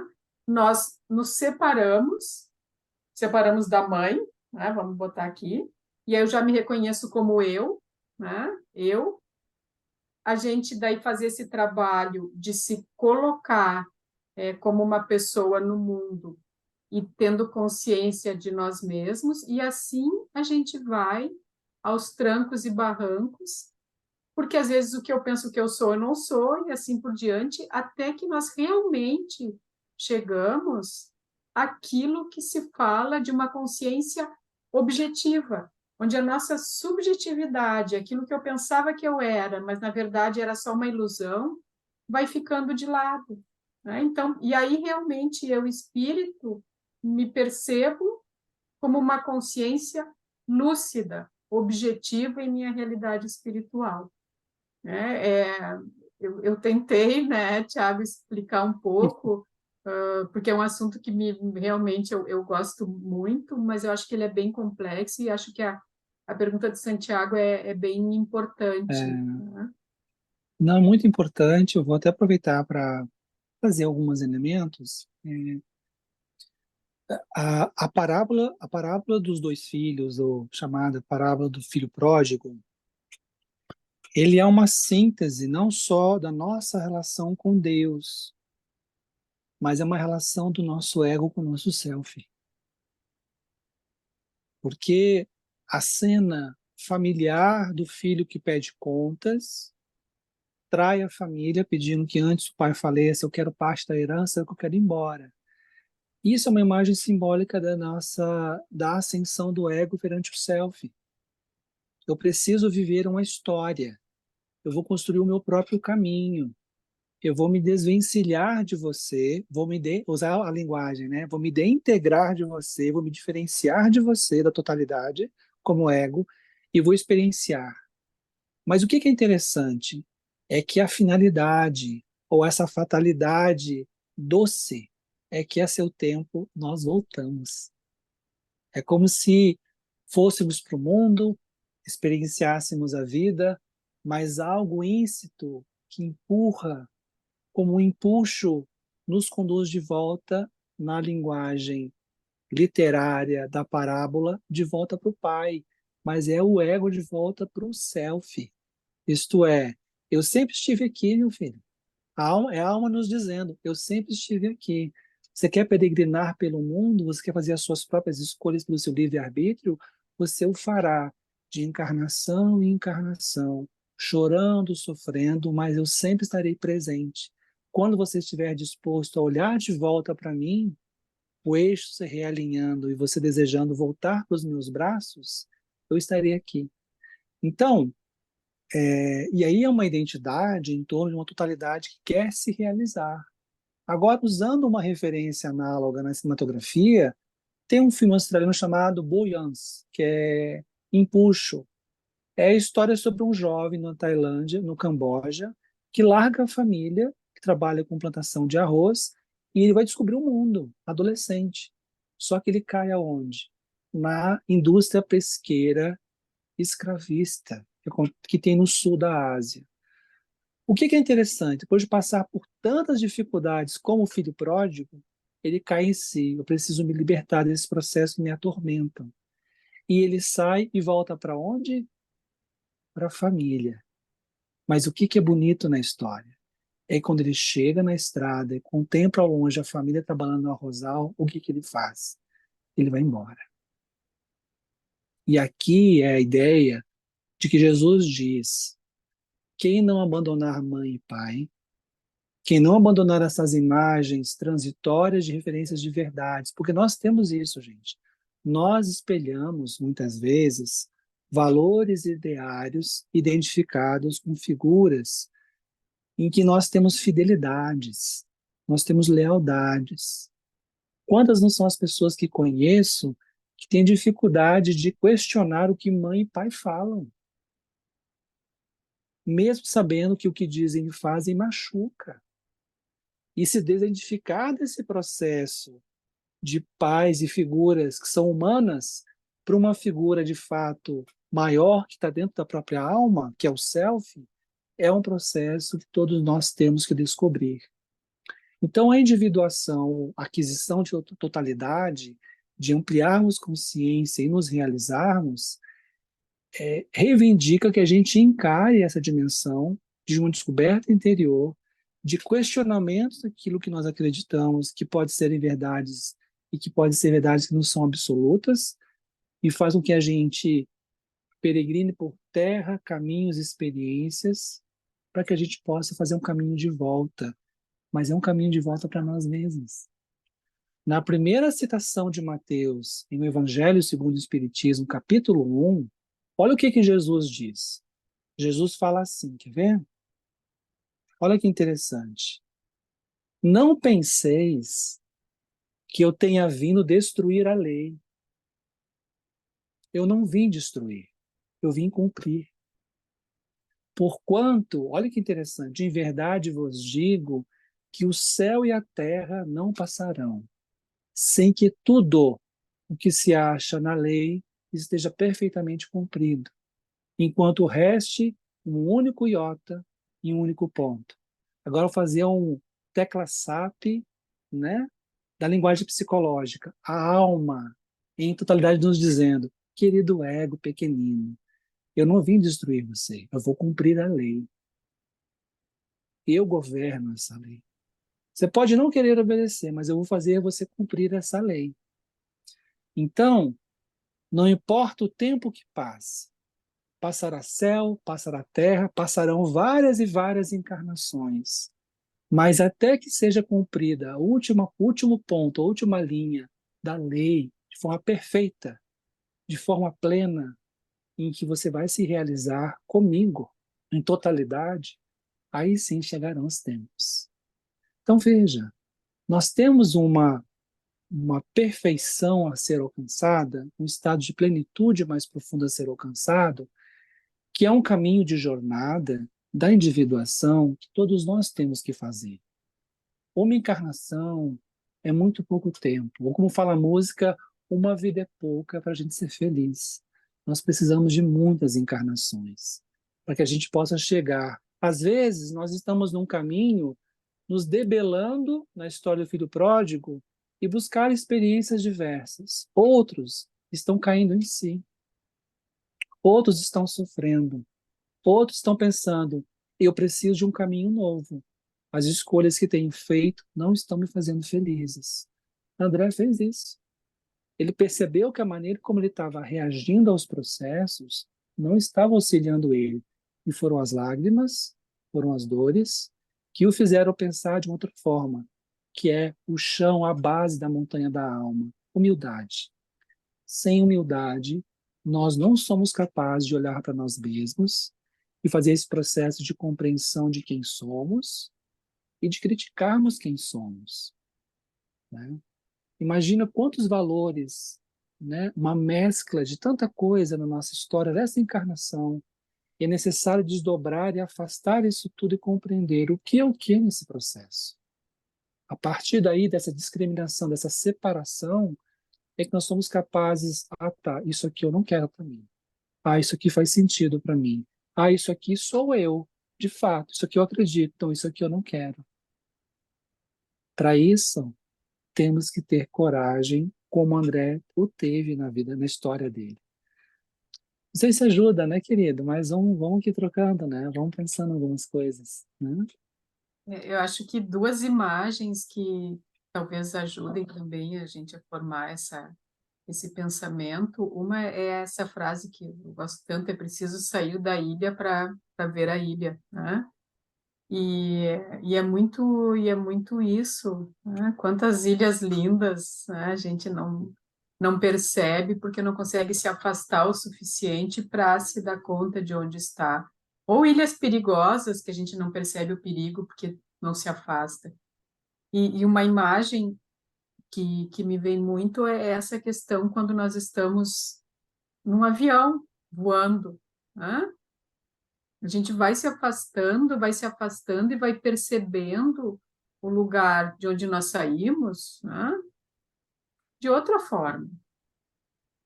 E assim também é essa questão da separação, né? Quando a gente fala do eixo ego-self. Então, quando a gente volta, percebe diferente aquela cidade, aquele estado, mesmo que esteja lá dentro, vivendo aquele dia a dia, já sabe que a realidade é outra. Então, isso tem muito a ver com essa separação, porque aí, fazendo a imagem do avião, Eu nunca voei. Quando eu vou, eu vejo, nossa, minha cidade é desse tamanho, meu estado é desse tamanho, meu país é desse tamanho. Quando eu volto, eu continuo ali com o meu mesmo corpo, tudo, mas eu já sei, eu criei a consciência de que existe uma outra realidade. Então, a minha consciência conheceu a partir dessa experiência. Né? Então, acho que tem muito a ver com essas imagens, a ver com o que o Santiago perguntou. Mas vamos para a Maria, Tiago. Não sei se tu quer trazer alguma outra coisa antes da gente Não, dar a não. palavra a ela. Vamos para a querida Maria. Eu tenho tempo, Fabrício? Oi, querida, pode falar. Ah, então tá bom. Eu vou voltar no que o Thiago estava falando antes sobre a identificação, o papel da identificação do André Luiz com o médico, porque eu estava naquela linha de pensamento. E eu fiquei curiosa para saber que eu acho que no próximo livro, Os Mensageiros, ele faz todo esse processo de desidentificação no primeiro livro, Nosso Lar, e no segundo livro, Os Mensageiros, ele então começa já uma jornada junto com um companheiro que apresentam a ele que é médico, que fala, agora você então vai com alguém que também foi médico na Terra, fazer, fazer os estudos e trabalhos. Fiquei curiosa para saber por que será que naquele outro processo eles colocaram o André Luiz com um médico, então, que também teve um papel na Terra para fazer essa caminhada. Está se referindo, eu acho que ao Hilário, né? Acho que o Isso, médico desculpa, esqueci Hilário. os nomes, desculpa. Não, de forma nenhuma.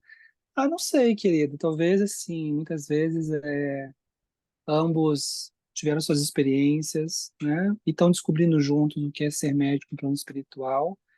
E talvez isso valha para almas afins em relação a algumas questões, né? Talvez experiências que possam ser parecidas, mas acredito que é uma oportunidade para ambos, sabe, juntos, né? E estarem aprendendo, né? Então, acho que vai nesse sentido. Não saberia explorar melhor essa questão, né? De quais razões teriam, né? Sim. Os dois passaram pelo menos por processo de identificação também juntos, e ali eles tinham algo em comum, talvez. É possível. Assim, existem alguns estudos, sabe, no Brasil, em torno da construção da identidade médica como uma classe muito particular na história da cultura brasileira, de como ela se impressiona pelo status, pelo enriquecimento material, né? O próprio o professor Mascaro fala sobre isso, né? Ele trata como surge uma dimensão de castas, porque elas são diante da totalidade do que é a cultura brasileira, da população brasileira, são castas, né? Muito empoderadas. E a dificuldade da alma, quando se identifica em certos lugares, é que se ela não sabe, ela se esquece que isso é transitório, né? Basta ver Emmanuel, ele foi um senador romano, um procônsul romano, na encarnação seguinte ele era um escravo.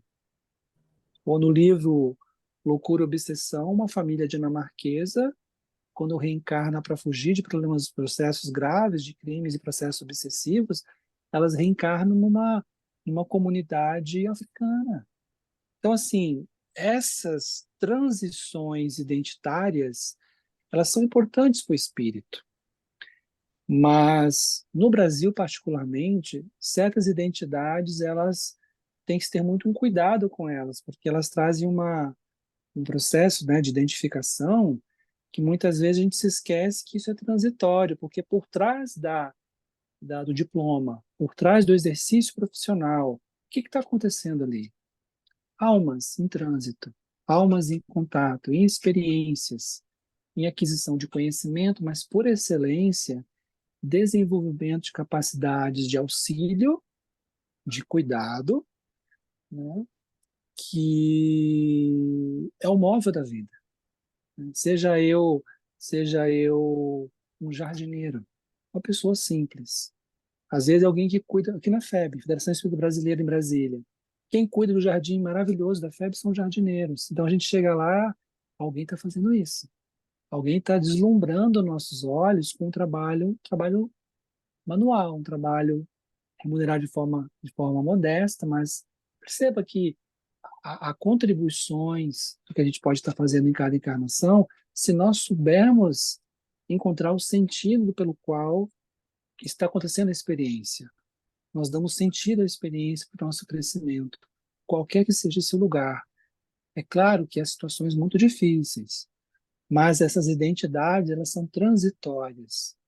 O Divaldo Franco conta uma história de duas mulheres muito pobres, sofriam de problemas graves de saúde, que viviam numa casa muito pobre na Bahia, e que elas eram assistidas pela comunidade, né? E ele teve a percepção espiritual de quando elas desdobravam espiritualmente, elas tinham uma outra imagem.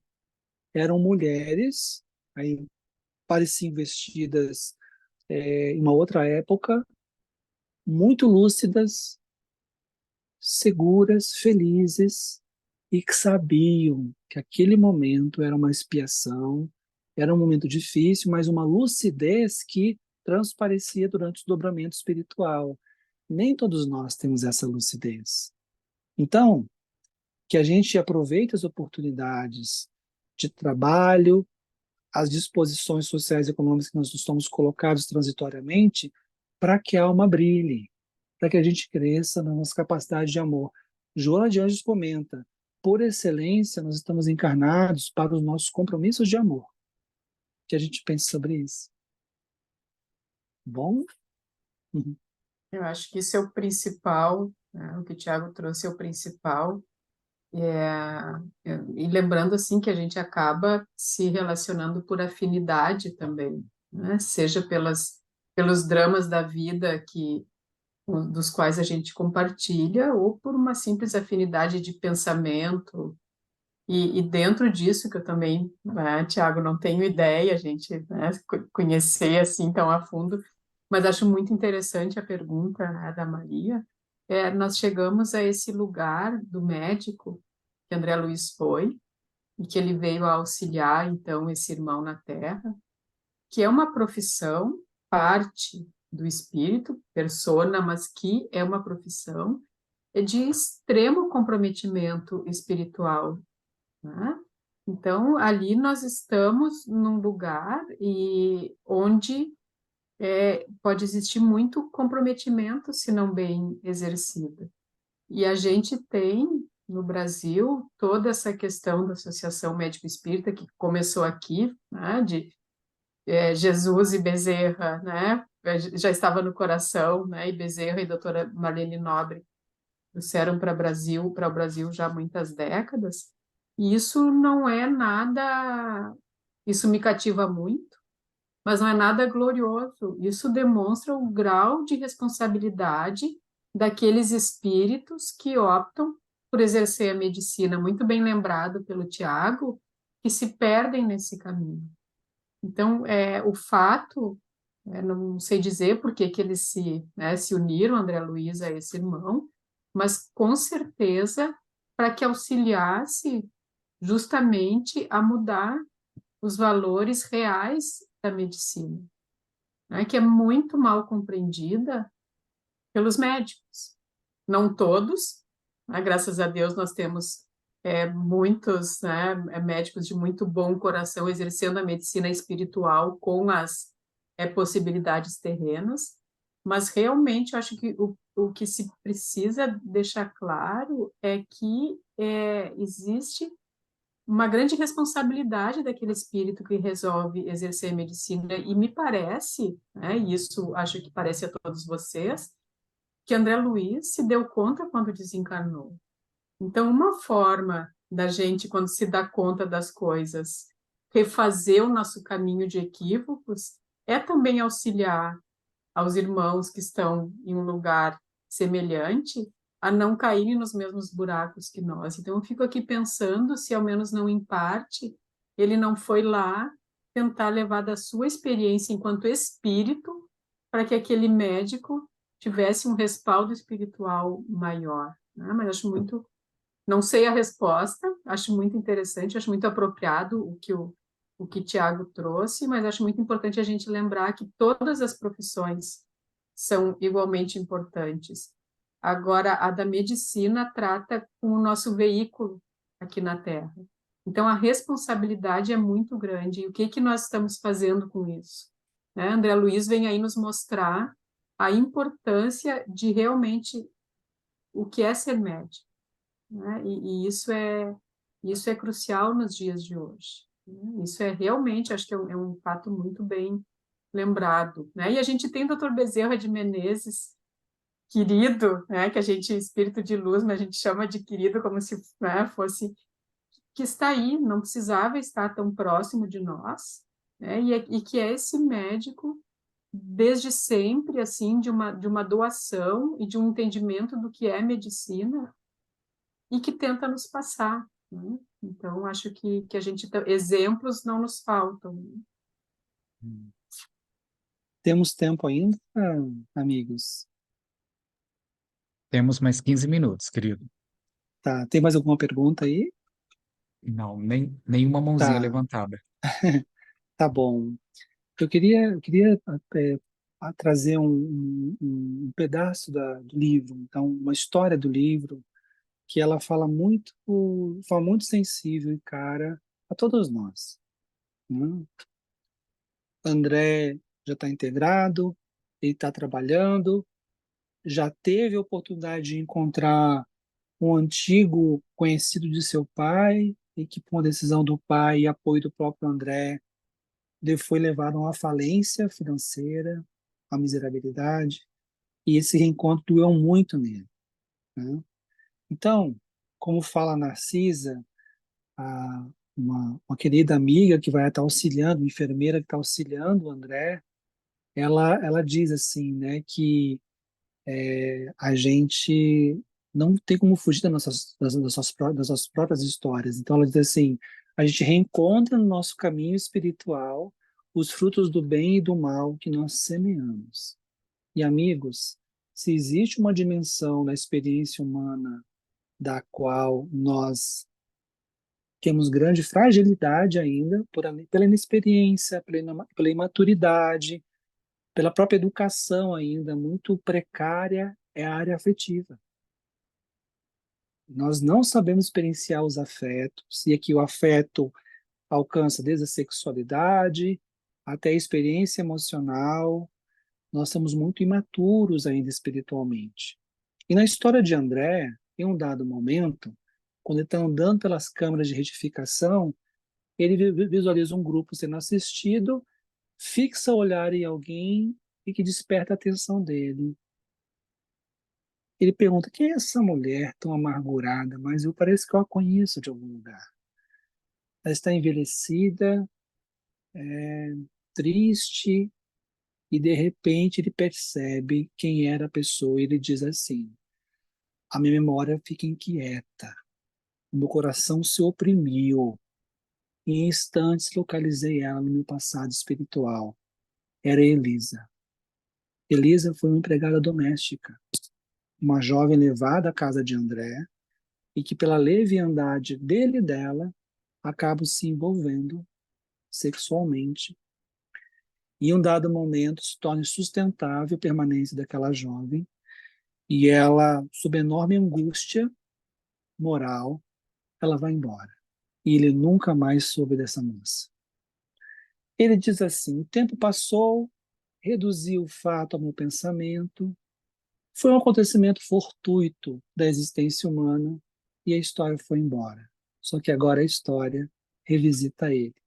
E ele, ao recuperar a memória, é visitado por uma ansiedade, por uma angústia que ele não sabe explicar. Sabe o que é isso, gente? Culpa. Ele sabe que ele usou da menina. Ele também era jovem, mas ele também se valeu da condição de ser filho do proprietário da casa para se envolver com ela. E ele fala, agora essa dívida era inteiramente minha. E olha como que ele se descreve emocionalmente ao reencontrá-la. Ele fala assim, eu cheguei a tremer. Sabe quando o corpo sinaliza a intensidade das nossas emoções? Ele está tremendo, envergonhado de revisitar aquelas reminiscências. E ele fala, qual criança ansiosa esperando o perdão cometido, corria até Narcisa, pedindo orientação. Ele começa a falar, quase chorando, e aí Narcisa diz uma coisa que tem a ver com esse nosso momento aqui. Conheço o seu martírio, André, de experiência própria. Todo mundo, amigos, todo mundo tem histórias delicadas, algumas histórias sensíveis no campo da afetividade. E aqui pode ser das relações primárias com pai e mãe, pode ser de relacionamento com os irmãos, pode ser de relacionamentos afetivos, conjugais. Esse é um ponto sensível, nós temos muito ainda a amadurecer. Comumente, a afetividade humana, ela se expressa na vida adulta pela sexualidade.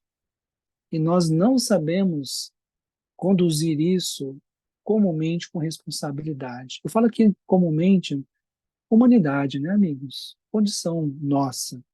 É uma experiência ainda a ser educada, com mais consciência, com mais respeito, com mais autocuidado e cuidado do outro.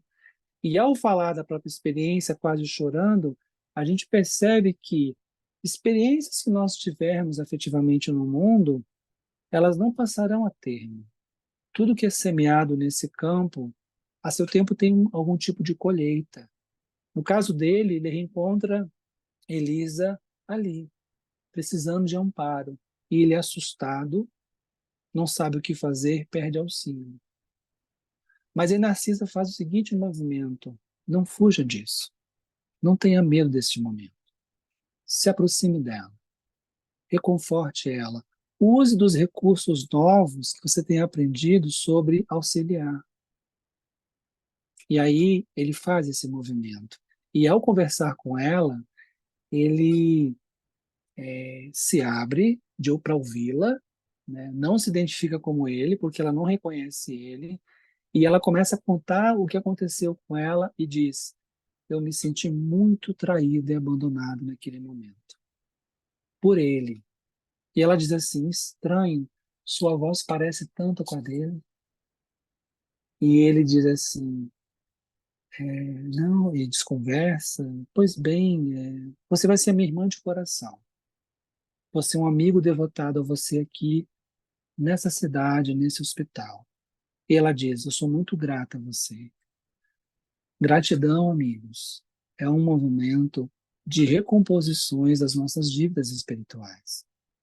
Por meio do amor, do cuidado, né, a gente pode refazer, reconstituir laços, fortalecer laços, pedimos perdão e recomeçamos nossas trajetórias.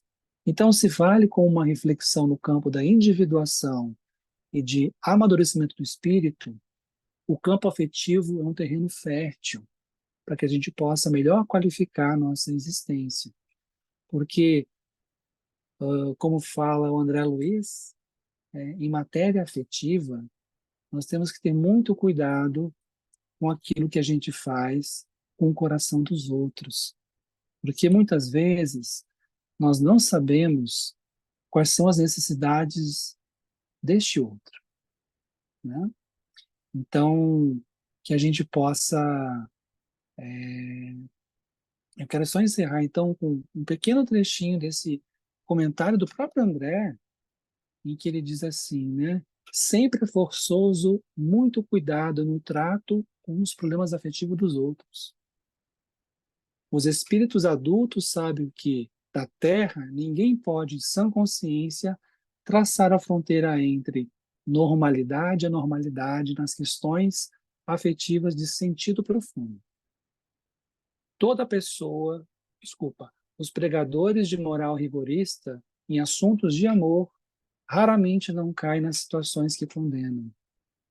Toda pessoa que lesa a outra nos compromissos do coração está fatalmente lesando a si própria. Sabe por quê, amigos? Porque toda experiência que nós temos, ela vai se inscrevendo na alma, como imagem viva no espírito. Respeite as ligações e as separações entre as pessoas do seu mundo particular, sem estranheza ou censura. As suas necessidades de alma, na essência, são muito diversas das necessidades alheias. No que tange a sofrimentos do amor, só Deus sabe onde estão a queda ou a vitória. Jamais brinque com os sentimentos do próximo. Não assuma deveres afetivos que você não possa ou não queira sustentar. Amor, em sua existência, será aquilo que você fizer dele. Você receberá de retorno tudo o que der aos outros, segundo a lei que nos rege os destinos. Finalizando, ante os erros do amor, se você nunca errou por emoção, imaginação, intenção ou ação, atire a primeira pedra, conforme recomenda Jesus.